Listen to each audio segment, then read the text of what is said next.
প্রবল বর্ষণে জলমগ্ন শহর কলকাতা। শিয়ালদাহ দক্ষিণ শাখা যাদবপুর বালিগঞ্জ রেল লাইন জলের নিচে, বিঘ্ন শিয়ালদাহ দক্ষিণ শাখার ট্রেন চলাচল।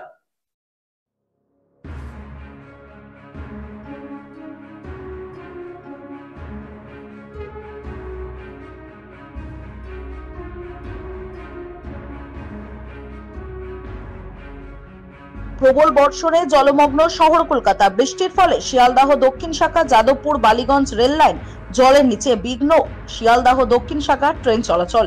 গতকাল রাত থেকে মুষলধারে বৃষ্টি, আর এই বৃষ্টির জেরে জলমগ্ন কলকাতা সহ পার্শ্ববর্তী জেলার বিভিন্ন প্রান্ত। কলকাতার বিভিন্ন প্রান্তে জল জমে জনজীবন বিপন্ন।